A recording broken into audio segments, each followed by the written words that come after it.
آج کا جو ہمارا موضوع ہے، آج کا جو ہمارا ٹاپک ہے وہ ہے thanks giving and faith go together. شکر گزاری اور ایمان اکٹھے چلتے ہیں. شکر گزاری اور ایمان متوازی چلتے ہیں، ایک ساتھ چلتے ہیں.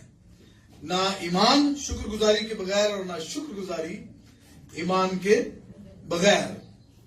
بینجامن فرینکلن جو امریکہ کا فاؤنڈنگ فادر، جو امریکہ کی بنیاد رکھنے والوں میں سے ایک، جو کہ سفارتکار تھا اور ایک مصنف تھا، اور اس کے ساتھ ساتھ وہ ایک سائنسدان بھی تھا، اور وہ گورنر بھی تھا اسٹیٹ آف پینسلوینیا، امریکہ کی ایک ریاست ہے، اس کا گورنر بھی تھا. اور وہ فرانس میں سفارتکار تھا. تو اس وقت کیونکہ وہ ایک پڑھا لکھا، ایک جینیس اور ایک انٹلیکچوئل شخص تھا، تو اس کی بہت سارے لوگوں کے ساتھ ملاقات ہوتی تھی. اور وہ ایک ایتھیسٹ کے ساتھ ایک دن بات چیت کر رہا تھا. ایتھیسٹ وہ لوگ ہیں جو خدا کو نہیں مانتے، جو کلام مقدس کو نہیں مانتے، اور جو کسی مذہب کو نہیں مانتے، جن کو ہم لا دین بھی کہتے ہیں.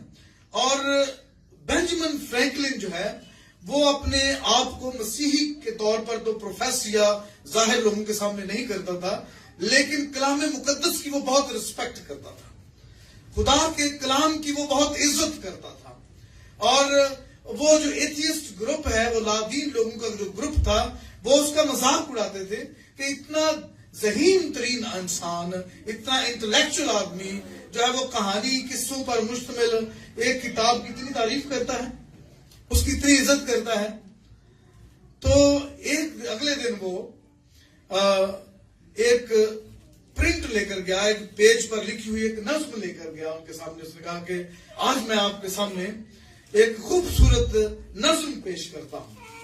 تو انہوں نے کہا ٹھیک ہے، سنائیے.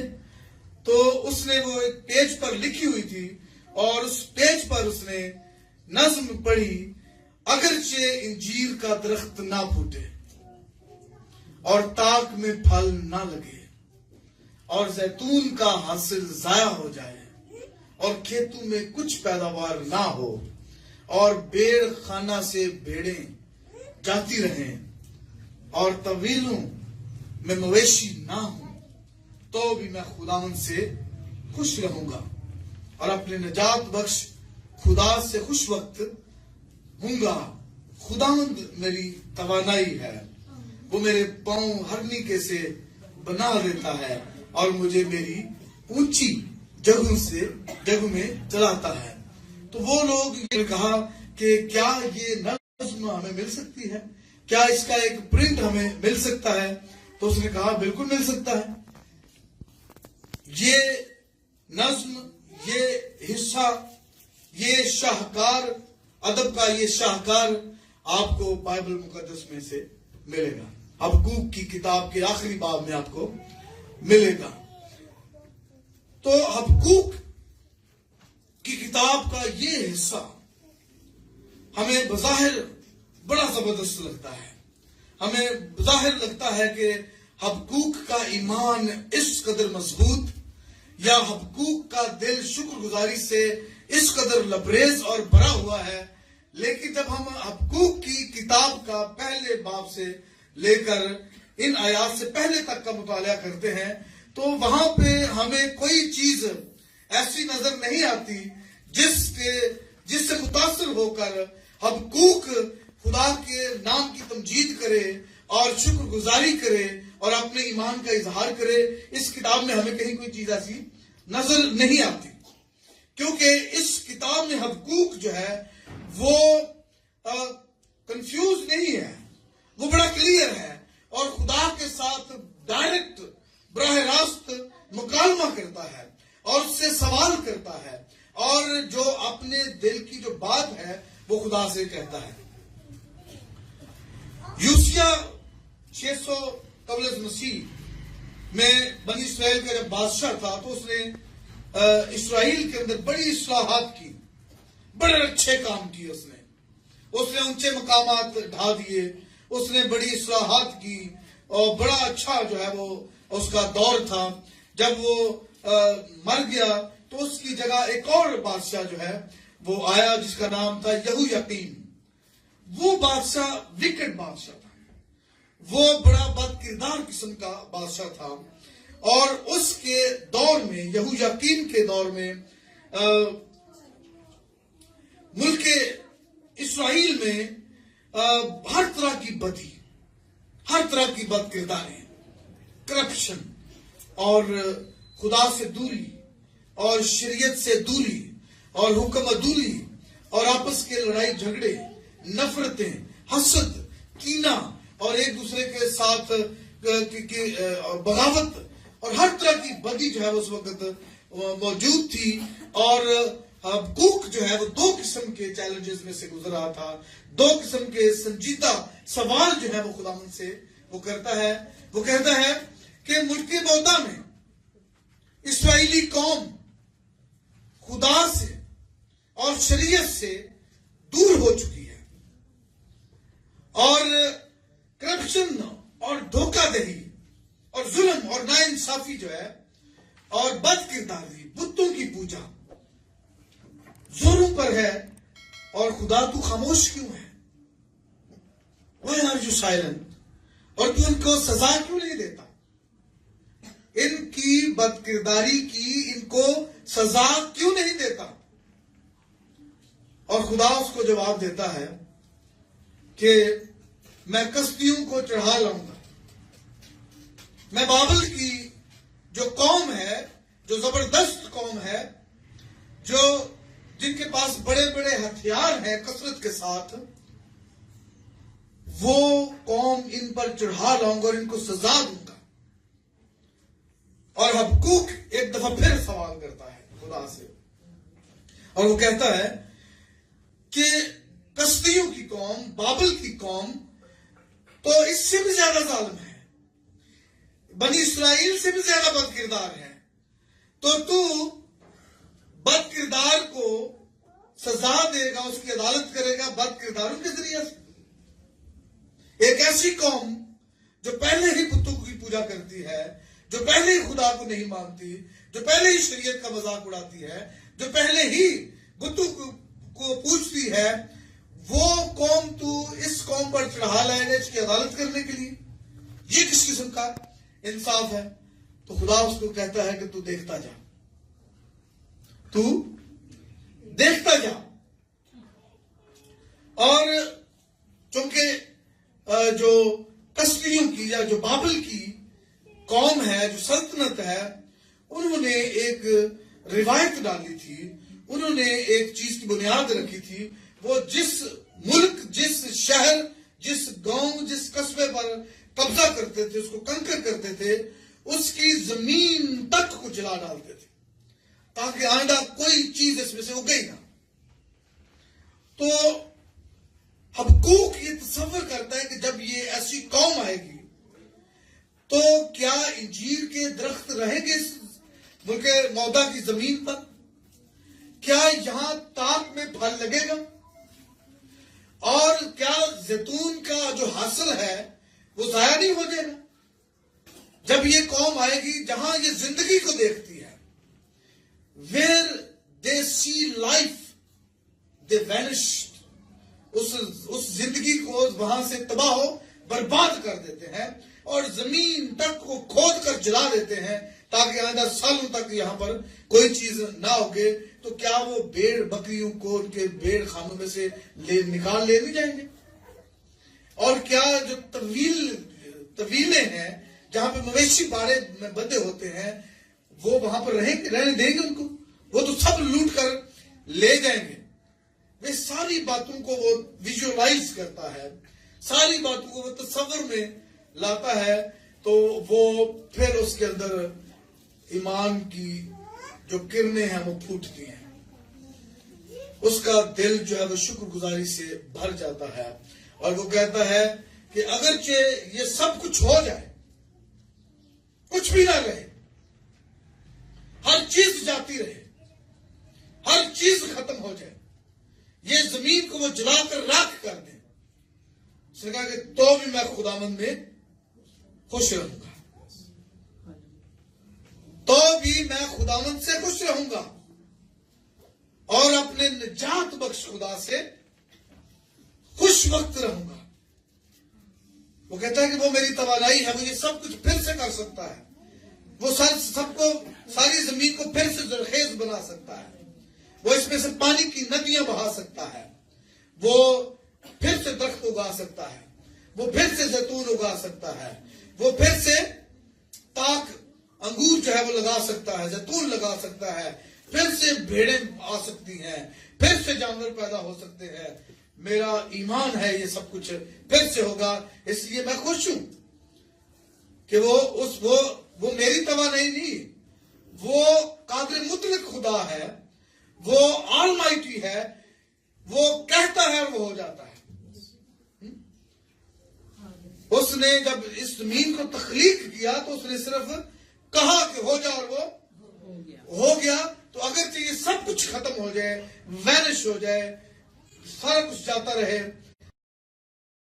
اس امید پر ہوں کہ وہ سب کچھ پھر سے کرے گا۔ اور میں جب ایوب کی کتاب کو دیکھتا ہوں، اس کے 19ویں باب میں جب اس کا سب کچھ جاتا رہتا ہے، ایوب کے حالات کا آپ کو پتا ہے، اس کے بچے اس سے لے لیے گئے، وہ اس قابل نہیں رہا کہ وہ چل پھر سکے، پھوڑوں سے بھر گیا، اور اس کے دوست اس کے پاس اس کی ہمت افزائی، حوصلہ افزائی کرنے کی بجائے آ کر اس کو تانے دیتے ہیں، اس پر واضح کستے ہیں، اس پر لان تان بیچتے ہیں، اس کو گنہگار ٹھہراتے ہیں، اس کے نوکر اس کی آواز نہیں سنتے، اس کی رشتہ دار اس کی باتوں کو نہیں سنتے، اس پر تانے جو ہے وہ مارتے ہیں اس کو، اور اس کی بیوی کو بھی اس کی سانس جو ہے وہ مکروہ جو ہے وہ محسوس ہوتی ہے، اور وہ تنہا محسوس کرتا ہے، وہ بالکل اکیلا محسوس کرتا ہے۔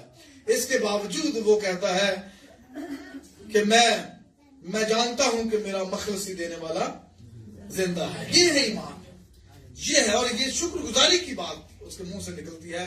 سب کچھ جاتا رہا ہے اور اس کے منہ سے لفظ کیا نکل رہے ہیں کہ میں جانتا ہوں کہ میرا مخلصی دینے والا زندہ ہے، اور وہ زمین پر پھر کھڑا ہوگا، وہ زمین پر پھر کھڑا ہوگا، اور میں اپنے اسی جسم میں سے اسے دیکھوں گا۔ دیکھیں، یہ ایمان کی انتہا ہے۔ ہر کوئی جو اس کے پاس سے گزرتا تھا، اس کے دوست تھے، اس کے بال بچے تو پہلے جاتے رہے تھے، اس کے دوست احباب سب اپنی امیدیں جو ہے وہ ختم کر چکے تھے کہ اب یہ گیا، اب یہ واپس نہیں آئے گا۔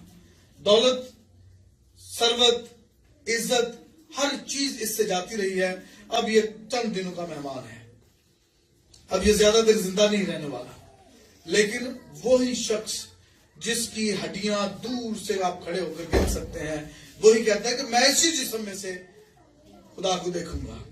یہ ہے ایمان کی انتہا اور شکر گزاری کی انتہا، کہ ہم لوگ کئی دفعہ جب زندگی میں ہماری مشکلات آتی ہیں، دکھ آتے ہیں، تو ہم سب کچھ بھول جاتے ہیں۔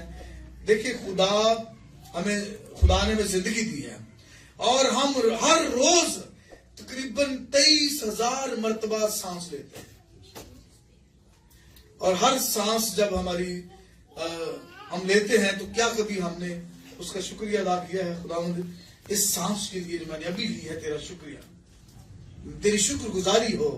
یہ ابھی جو 5 منٹ پہلے میں نے سانس لی ہے، جو ابھی 1 لمحہ میں پہلے سانس لی ہے، جو ابھی 1 سیکنڈ میں نے پہلے سانس لی ہے، میں اس لیے تیری شکر گزاری کرتا ہوں، میں تیرا شکریہ ادا کرتا ہوں۔ اگر میری سانس رک جائے تو میں زمین کے نیچے ہوں، اگر میری سانس رک جائے تو میں تیرا شکر ادا کرتا ہوں کہ تو نے مجھے سانسیں دی ہیں۔ تنقید کرنا، گریہ ازاری کرنا، جھنجھلاہٹ کا اظہار کرنا، بڑبڑاتے رہنا اور الزام تراشی کرتے رہنا، اس کی وجہ سے ہوا، اس کی وجہ سے ہوا، اس نے یہ کر دیا، اس نے میرے لیے یہ کر دیا، یہ ساری چیزیں آپ کے حالات کو تبدیل نہیں کر سکتی۔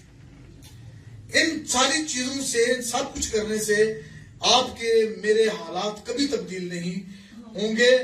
لیکن جب آپ شکر گزار دل کے ساتھ خدا کے سامنے آتے ہیں جب ممنونیت کے ساتھ آپ اس کے سامنے آتے ہیں، جب آپ اعتراف کرتے ہیں، تسلیم و رضا کی حالت میں خدا کے سامنے آتے ہیں، تو آپ کے حالات اور آپ کے معاملات کو جو ہے وہ آپ ان کو تبدیل کر سکتے ہیں جب شکر گزار آپ ہوتے ہیں۔ زندگی کے معاملات بہت مشکل ہوتے ہیں بعض دفعہ، اور شکر گزاری کرنا بھی اتنا آسان عمل نہیں ہے۔ شکر گزاری اتنا آسان عمل نہیں ہے، لیکن جب ہم شکر گزاری نہیں کرتے تو ہم اپنے ایمان سے بھی منکر ہوتے ہیں۔ جب ہم شکر گزاری نہیں کرتے تو ہم اپنے ایمان سے بھی منکر ہوتے ہیں۔ اور شکر گزاری کرنا یہ خدا کی مرضی ہے، میں نہیں کہتا، خدا کا کلام کہتا ہے۔ پہلا تھیسلونیکیوں اس کا 5واں باب اور اس کی 18ویں آیت میں خدا ہمیں بتاتا ہے پولس رسول کے ذریعہ سے کہ شکر گزاری کرنا کیوں ضروری ہے، کیوں ضروری ہے۔ اس نے لکھا کہ ہر ایک بات میں شکر گزاری کرو۔ کس کس بات میں؟ ہر ایک بات میں۔ جب آپ کے گھر میں آٹا ہے اور جب آپ کے گھر میں آٹا نہیں ہے، ٹھیک ہے، پھر بھی کیا کرنی ہے؟ شکر گزاری کرنی ہے۔ جب آپ کے گھر میں نمک مرچ ہے اور جب آپ کے گھر میں نمک مرچ نہیں ہے، پھر بھی آپ نے شکر گزاری کرنی ہے۔ اور آگے کیا ہے؟ کیونکہ مسیح یسوع میں تمہاری بابت خدا کی یہی مرضی ہے۔ اگر آپ شکر گزاری کرتے ہیں تو آپ خدا کی مرضی پر عمل پیرا ہوتے ہیں، آپ خدا کی مرضی کو بجا لاتے ہیں، آپ خدا کی مرضی کو پورا کرتے ہیں کہ حالات جیسے بھی ہوں آپ اس کی شکر گزاری کریں۔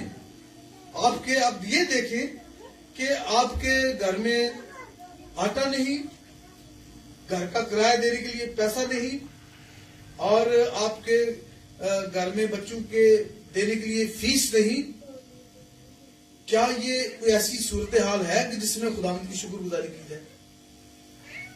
کیا ہم ایسی صورتحال میں خدا کی شکر گزاری کر سکتے ہیں؟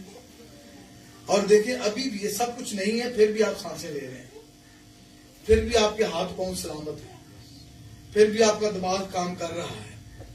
اس کا مطلب یہ ہے کہ ابھی بھی ہم خداوند کے لیے کارگر ثابت ہو سکتے ہیں، اپنے خاندان کے لیے کارگر ثابت ہو سکتے ہیں۔ اور ہم نے استثنا کی کتاب میں سے پڑھا ہے، اس خدا نے موسیٰ کے ذریعہ سے بنی اسرائیل کو سکھایا ہے کہ یاد کرو جب تم ملک مصر میں تھے تو تمہارے کیا حالات تھے، اب تم نکل کے آئے ہو، 40 برس تک تم دشت میں، تم بیابان میں سے گزرے ہو، ان 40 برسوں میں نہ تمہارے کپڑے پھٹے، نہ وہ پرانے ہوئے، نہ تمہارے جوتے ٹوٹے، اور نہ تمہارے پاؤں سوجے۔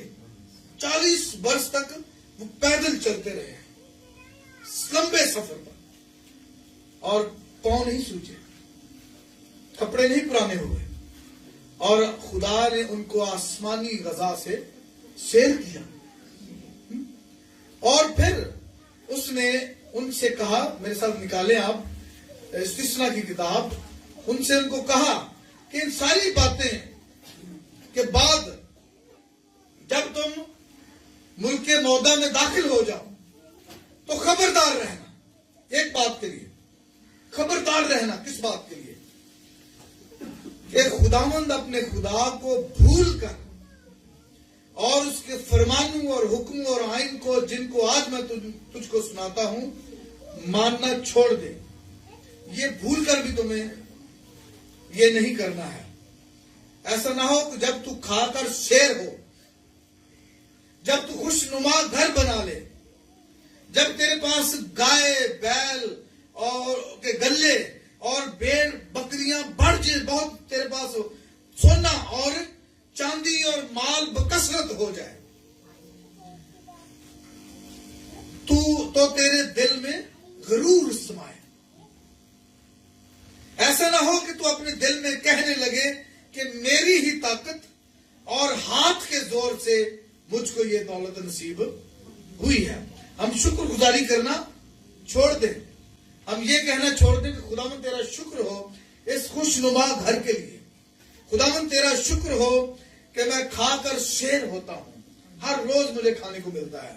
خداوند تیرا شکر ہو کہ میرے پاس گائے بیل کے گلے ہیں اور میری بھیڑ بکریاں بڑھ گئی ہیں اور میں غلامی کے گھر سے تو مجھے نکال کر لایا ہے اور تو نے چکمک کی چٹان میں سے پانی نکالا اور مجھے سیر کیا.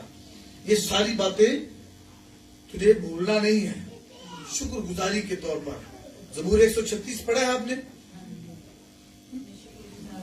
ٹھیک ہے. اس میں ساری شکر گزاریاں ہیں کہ میں اس بات کے لیے شکر گزار ہوں, اس بات کے لیے, اس بات کے لیے, اس بات کے لیے. اور یہ ساری باتیں نسل در نسل, نسل در نسل تم نے آگے دوسری نسل کو پہنچانی ہے. اور اگر تو کبھی خداوند اپنے خدا کو بھولے اور معبودوں کا پیرو بن کر ان کی عبادت اور پرستش کرے تو میں آج کے دن تم کو آگاہ کیے دیتا ہوں کہ تم ضرور ہی نیست ہو جاؤ گے. تم ضرور ہی نیست ہو جاؤ گے. اور یہ خدا ساری باتیں جو ہے وہ بنی اسرائیل کو سکھا رہے. یہی باتیں آج ہمارے لیے بھی ہیں. جب ہمارے حالات بڑے اچھے ہوتے ہیں, جب ہمارے پاس سب کچھ ہوتا ہے تو ہم اکثر خدا کی شکر گزاری کرنا بھول جاتے ہیں اور شکر گزاری کرنا ہم چھوڑ دیتے ہیں.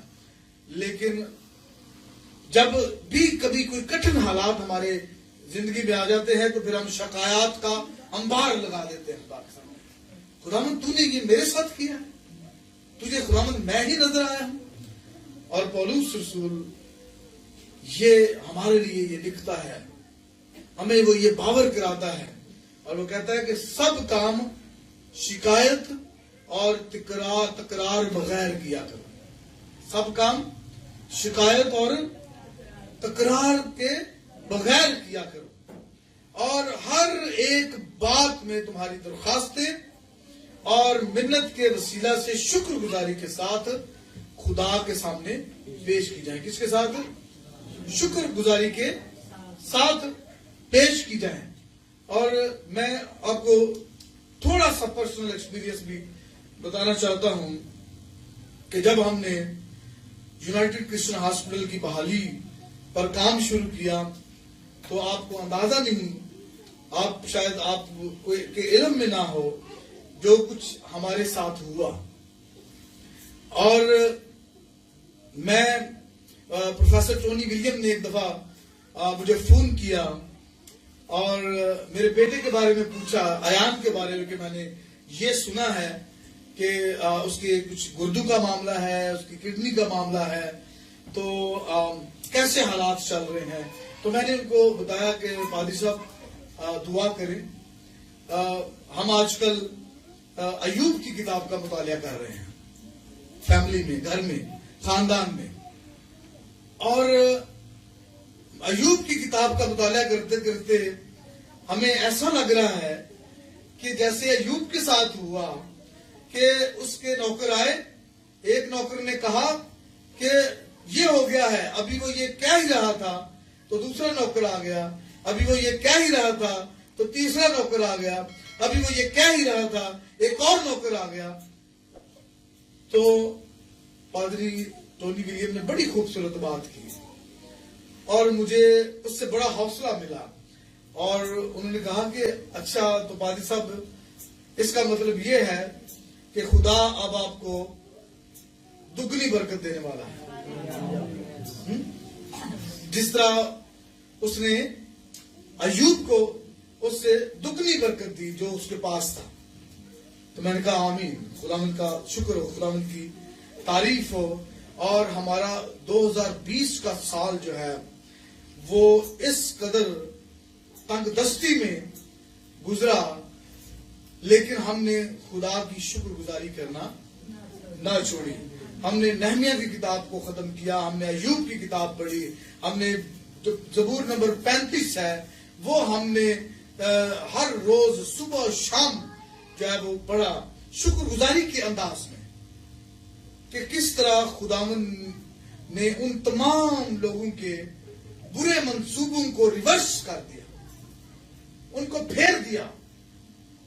میں حیران کہ میرے آفس کے اندر، میرے گھر میں، میری پلیٹ میں کھانے والا شخص جو ہے وہ میرے خلاف ہو گیا، اور میرے خلاف جو ہے وہ اس نے بڑے منصوبے باندھے۔ اور میں نے 15 جنوری کو اس کے لیے برکت کا پیغام واٹس ایپ میں نے اس کو کیا۔ میں نے کہا خداوند تجھے برکت دے، خداوند تجھے پھلدار کرے، خداوند تجھے اور زیادہ تیری منسٹری، تیری خدمت کو بڑھائے۔ خداوند نے یہ میرے دل میں ڈالا، اور یہ ایک شکر گزاری کا انداز تھا کہ میں نے ایوب کی کتاب میں سے سیکھا، اور اس نے کہا کہ میں اسی بدن میں سے خدا کو دیکھوں گا۔ اس نے کہا کہ میں جانتا ہوں کہ میرا مخلصی دینے والا زندہ ہے، وہ میرا نجات دینے والا زندہ ہے، مجھے چھڑانے والا زندہ ہے، مجھے رہائی دینے والا زندہ ہے۔ پھر مجھے کس کی دہشت، پھر مجھے کس کا خوف؟ میرا نجات دینے والا موجود ہے، نجات دینے والا زندہ ہے۔ تو جب کبھی ایسے حالات آپ کی زندگی میں آئے تو شکر گزاری کرنا نہ چھوڑیں۔ ہم نے 2 کرنتھیوس کے نامے باب کی 10ویں آیت سے لے کر 15ویں آیت تک ہم نے پڑھا ہے کہ خدا نے، پولس رسول نے کرنتھیوں کی کلیسیا کو یہ باور کرایا ہے کہ جب تم سخاوت کرتے ہو، جب تم خدا کے نام کے لیے دیتے ہو، تو پتہ کیا ہوتا ہے اس کے نتیجے میں؟ لوگ شکر گزاری کرتے ہیں خدا کی۔ جب میری مدد ہوتی ہے، جب میرے لیے کوئی مدد کے لیے آگے بڑھتا ہے، جب آپ کے لیے کوئی مدد کے لیے آگے بڑھتا ہے، تو اس کے نتیجے میں کیا ہوتا ہے؟ شکر گزاری۔ جب خدا تو آپ کو اس قابل بناتا ہے، جب تم سخاوت کرتے ہو، تو اس کے نتیجے میں شکر گزاری کے لفظ لوگوں کے منہ سے نکلتے ہیں۔ جب محتاجوں کی احتیاجیں رفع ہوتی ہیں اور اس میں آپ ان کے مددگار ہوتے ہیں، تو پھر کیا ہوتا ہے؟ ان کی طرف سے خدا کی شکر گزاری ہوتی ہے، وہ خدا کی تمجید کرتے ہیں۔ تو دیکھیں، ہم 2 طرح کی چیزیں ہوتی ہیں۔ جب ہم شکر گزاری کرتے ہیں، ہم شکر گزاری کے طور پر لوگوں کی مدد کرتے ہیں، اور اس کے نتیجے میں لوگ شکر گزاری کرتے ہیں خدا کی۔ تو جب داؤد جو ہے وہ خدا سے یہ سوال کرتا ہے، اس نے کہا کہ میں ایک چرواہا تھا، I was a shepherd، تو تو نے مجھے وہاں سے اٹھا کر بادشاہ بنا دیا ہے۔ ایک چرواہے کو اٹھا کر بادشاہ بنا دیا ہے۔ تو نے مجھے جنگوں میں، تو نے مجھے فتح یابی عطا کی ہے، تو نے مجھے بڑے اچھے پرستار دیے ہیں جو خدا کی پرستاری کرتے ہیں، پرستش کرتے ہیں۔ تو نے مجھے بڑے اچھے ساتھی دیے ہیں۔ تو اس نے کہا کہ ان ساری نعمتوں کے عوض جو تو نے مجھے دی ہیں، میں تجھے کیا دوں؟ جو کچھ تو نے مجھے دیا ہے، میں اس کے عوض میں تجھے کیا دوں؟ تو پھر وہ اس کا جواب بھی وہ خود دیتا ہے کہ میں قوم کے سامنے، پوری قوم کے سامنے تیری شکر گزاری کروں گا۔ ان ساری باتوں کا اظہار میں پوری قوم کے سامنے کروں گا۔ میں شکر گزار دل کے ساتھ ان کے سامنے جاؤں گا۔ میں ہیکل میں تیری شکر گزاری کروں گا، میں آرمی میں تیری شکر گزاری کروں گا، میں پوری قوم کے سامنے تیری شکر گزاری کر، میں نجات کا پیالہ اٹھا کر تیری شکر گزاری کروں گا کہ تو نے مجھے کیسے کیسے حالات میں سے نکالا۔ اور آج اسی کی لکھی ہوئی بات ہم پڑھ کر خداوند کی شکر گزاری کر رہے ہیں، تو کبھی گھبرائیں نہیں۔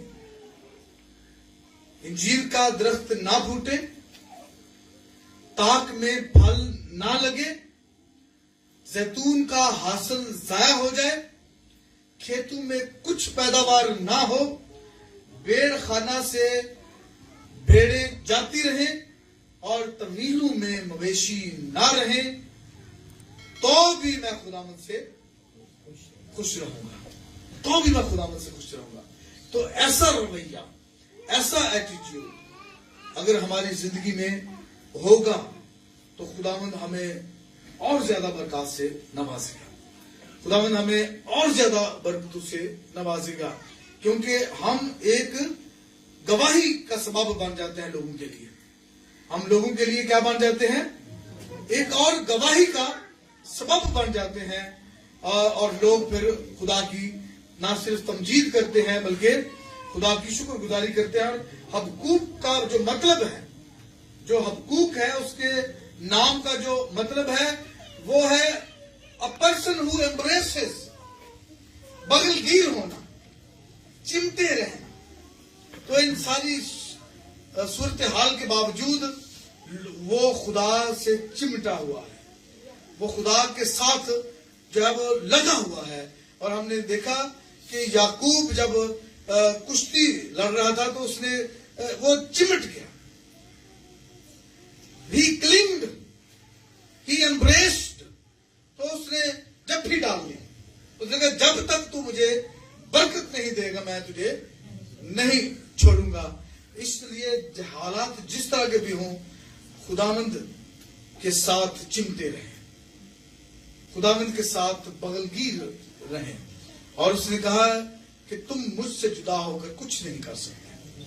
جب تک ہم اس کے ساتھ جڑے رہیں گے، ہمارے منہ سے خوشی اور شادمانی کے نئے گیت نکلتے رہیں گے، شکر گزاری کے گیت نکلتے رہیں گے، ہمیں برکتیں ملتی رہیں گی. وہ ہمارے ساتھ کھڑا رہے گا، وہ ہماری فکر کرتا ہے، وہ ہمیں سنبھالتا ہے اور ہماری ضرورت کو پورا کرتا ہے. ہمیں ہر حال میں اس کی شکر گزاری کرتے رہنا ہے. خداوند آپ کو برکت دے اس کلام کے وسیلہ سے، اور آپ کی زندگیوں سے شکر گزاری کے نغمے ہمیشہ پھوٹتے رہیں. انجیر کا درخت بے شک نہ پھوٹے، لیکن شکر گزاری کے نغمے آپ کی زندگیوں میں، آپ کے ہونٹوں سے نکلتے رہنے چاہیے. خداوند آپ کو برکت دے. God bless you.